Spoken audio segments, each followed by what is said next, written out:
ونسلم على رسوله الكريم اما بعد فاعوذ بالله من الشيطان الرجيم بسم الله الرحمن الرحيم ان الله وملائكته يصلون على النبي يا ايها الذين امنوا صلوا عليه وسلموا تسليما الصلاة والسلام عليك يا سيدي يا رسول الله الصلاة والسلام عليك يا سيدي يا حبيب الله وعلى آلك وأصحابك يا نبی الرحمہ۔ ایک سجدہ جسے تو گراں سمجھتا ہے، ایک سجدہ جسے تو گراں سمجھتا ہے، ہزار سجدوں سے دیتا ہے نجات۔ آج جس مسئلہ کی طرف، دو مسائل کی طرف آپ کی توجہ دلانی، ان میں سے ایک مسئلہ جو ہے وہ کرسی پر نماز پڑھنے کے متعلق ہے، مسجد میں کرسی کے متعلق۔ یہ بڑا اہم مسئلہ ہے اور ظاہر ہے کہ ہر مسجد میں، بلکہ جو لوگ گھروں میں نماز پڑھتے ہیں خواتین، ان کے لیے بھی ہے، کیا کرسی پر نماز ہوتی ہے کہ نہیں؟ یہ اس پہ علماء نے، مفتیان اعظام نے بہت ساری وضاحتیں کی ہوئی ہیں، اور یہ کوئی اتنا مشکل مسئلہ نہیں ہے کہ حل طلب نہ ہو۔ میں کوئی اس حوالے سے نہ تو فتویٰ دوں گا اور نہ فتویٰ لگاؤں گا، مگر تھوڑی سی توجہ ضرور دلاؤں گا۔ سب سے پہلے اس مسئلہ سے جاننے سے پہلے دو چیزیں بڑی ضروری ہیں۔ ایک تو یہ، جب ہم نماز پڑھنے آئیں، مسجد میں آئیں، تو ہمارے پیش نظر ہونا چاہیے کہ ہم ساری کائنات کے خالق اور مالک اللہ رب العالمین، جو بادشاہوں کا بادشاہ ہے، جو احکم الحاکمین ہے، ہم اس کی بارگاہ میں حاضری کے لیے جا رہے ہیں۔ حضرت امام حسن رضی اللہ تعالیٰ عنہ جب مسجد میں تشریف لاتے تو ان کے بارے میں آتا ہے کہ مسجد کے دروازے سے تھوڑا رک جاتے، انتظار کرتے رہتے، کوئی پوچھتا حضرت خیریت ہے، تو پھر کوئی اور آتا، وہ آگے آگے لگتا تو آپ اس کے پیچھے پیچھے چلتے۔ اس کی مثال ایسے نا کہ جیسے کسی بچے سے کوئی غلطی ہو جائے، بچے باہر کھیلنے چلے جائیں اور تاخیر سے گھر آئیں، تو ان میں پھر ایک کہتا ہے نا تو آگے چل، وہ کہتے ہیں نہیں تو آگے چل، نہیں ابو کے پاس تو پہلے چل، وہ کہتے ہیں نہیں تو چل۔ کیا مطلب کہ روب ہوتا ہے والدین کا۔ جب والدین کا اولاد پر اتنا روب ہے تو اللہ رب العالمین کا اپنے بندوں پر کتنا روب ہے۔ حضرت امام زین العابدین، وہ بھی اسی گھرانے کے چشم و چراغ ہیں، ان کے حوالے سے آتا ہے کہ جب نماز کا وقت ہوتا تو باقاعدہ طور پر مسجد میں جب حاضر ہوتے تو رنگ فک ہو جاتا، کتنی عظیم بارگاہ میں حاضری دینے لگا۔ ساری عبادات کی، اچھا ایک یہ مسئلہ، دوسرا یہ کہ جہاں شریعت اسلامیہ میں بہت سارے احکام ہیں، شریعت اسلامیہ کا یہ وصف ہے، یہ امتیاز ہے کہ دین اسلام دین اعتدال ہے۔ دوسری طرف یہ بھی ہے کہ دین اسلام دین اعتدال ہے، اور میرے اور آپ کے پیارے آقا علیہ الصلوۃ والسلام کا بڑا ہی پیارا فرمان ہے، اور زندگی کے ہر شعبہ سے وابستہ لوگوں کے لیے یہ رہنما اصول ہے۔ فرمایا خیر الامور اوسطھا، فرمایا تمام جو امور ہیں ان کی خیر اس میں ہے کہ وہ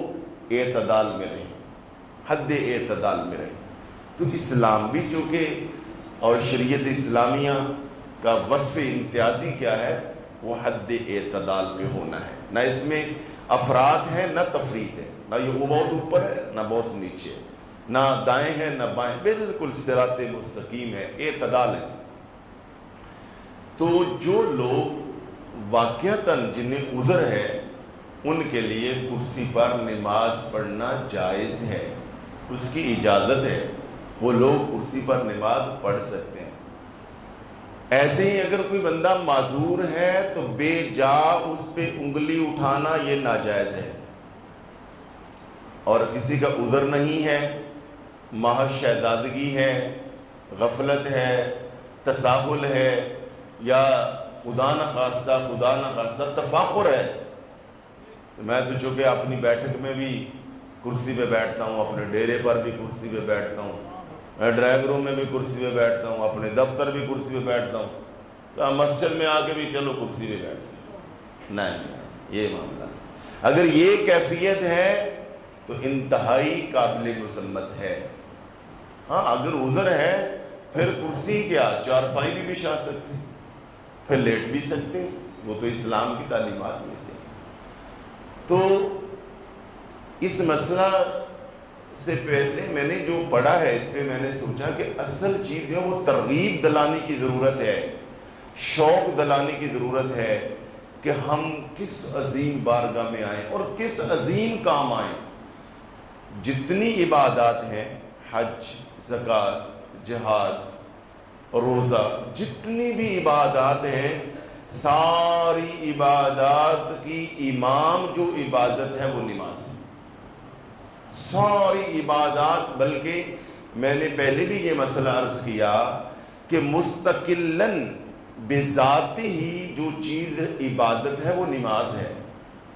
باقی بذات ہی عبادت نہیں ہے. اصل جو عبادت ہے وہ نماز ہے. کیوں؟ عبادت کا معنی، عبادت بندگی سے، عبدن سے عبادت، بندگی کا معنی کیا ہے؟ تذلل اختیار کرنا. کیا مطلب؟ کہ عاجزی کی انتہا کر دینا،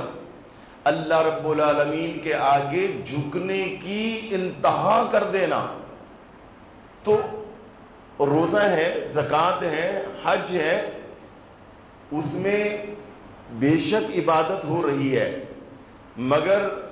اس میں کہنے کو عبادت اسم بامسمہ نہیں ہے، یعنی بندگی ہے مگر عملی طور پر تو بندہ حج میں جھکا ہوا نہیں ہے. زکوٰۃ دے رہا ہے، عبادت کر رہا ہے، مگر عملی طور پر تو جھکا ہوا نہیں ہے. عبادت کہہ سکتے، مگر نماز ایسی عبادت ہے کہ جس کا عبادت کا معنی بھی جھکنا ہے اور اس میں بندہ عملاً جھکا بھی ہوا ہے،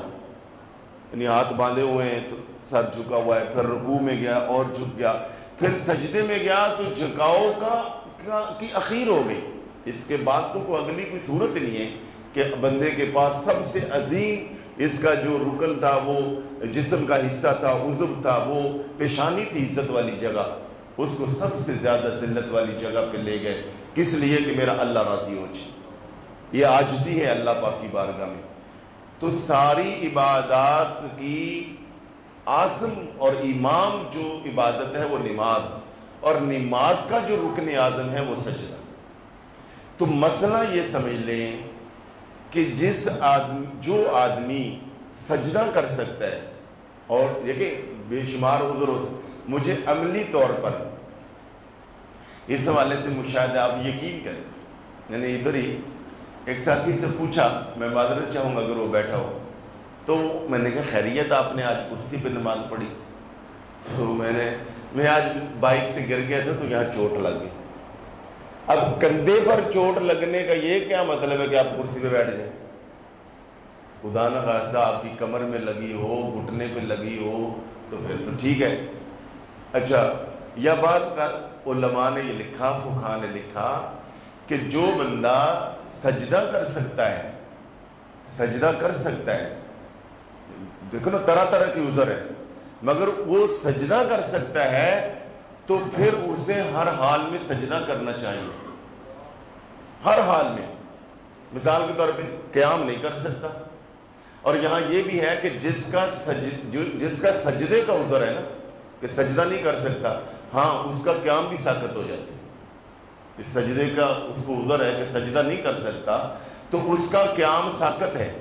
وہ بے شک قیام بھی چھوڑ دے. مگر اگر وہ سجدہ کر سکتا ہے، قیام نہیں کر سکتا، تو پھر اس کا یہ مطلب نہیں کہ قیام کی وجہ سے سجدہ چھوڑ دے. یہ میں پھر عرض کرتا ہوں، ایک ہے کہ بندہ قیام نہیں کر سکتا، سجدہ کر سکتا ہے، وہ کیا کرے کہ ٹھیک ہے قیام چھوڑ دے، سجدہ تو کرے. ایک آدمی سجدہ نہیں کر سکتا، قیام کر سکتا ہے، مگر جب وہ سجدہ اس کا ساقط ہو گیا،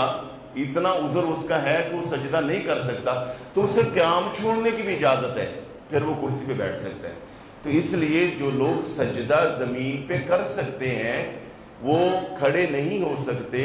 وہ کرسی پر نہ بیٹھے، وہ نیچے بیٹھے، وہ نیچے بیٹھے، زمین پر بیٹھے،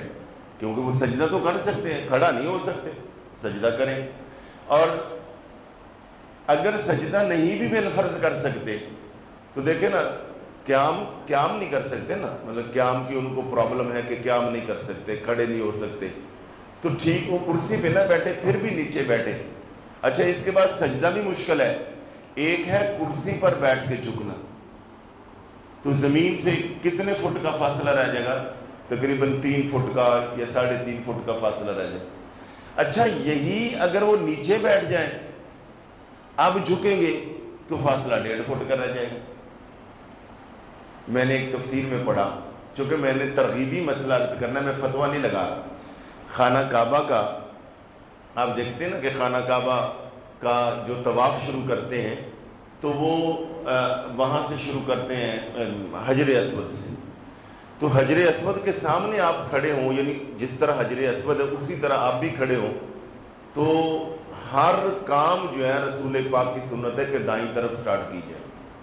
دائیں طرف آغاز کیا جائے۔ تو ہونا تو یہ چاہیے کہ ہم دائیں طرف یعنی وہاں سے رکن یمانی کی طرف آئیں، اور اس طرح حتیم سے اوپر سے ہو کر اس طرح یہاں پر اس کونے پر آ جائے جہاں حجر اسود ہے، ہونا تو یہ چاہیے۔ مگر ہم کیا کرتے ہیں، اور کہ ہم وہاں سے آغاز لیتے لیفٹ سائڈ کو، بائیں طرف۔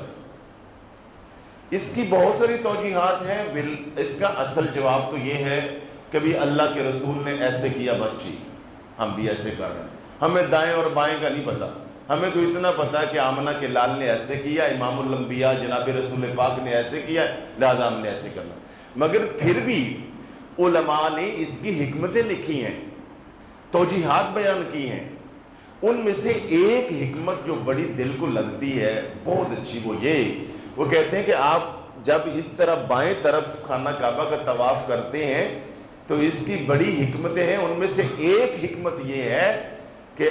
جب آپ کھڑے ہوتے ہیں تو آپ کا جو دل ہے، دل جو رئیس ہے پورے جسم کا اور عبادت کا اور اللہ کی محبت کا مرکز و محور جو ہے وہ دل ہے، تو آپ کا دل جو ہے وہ حجر اسود کے قریب ہوتا ہے، نہیں آپ کا دل بائیں طرف ہے نا، تو ایک ہے ادھر، ایک ہے بائیں طرف، ایک ہے دائیں، تو یعنی یہ جو ایک بالش کا فرق ہے نا، تو جتنا قرب ہو سکتا ہے اتنا ہی فائدہ ہے۔ اسی طرح ایک کرسی پہ بیٹھ کے جھکنا ہے تو 3 فٹ پہ رہ جائیں گے آپ،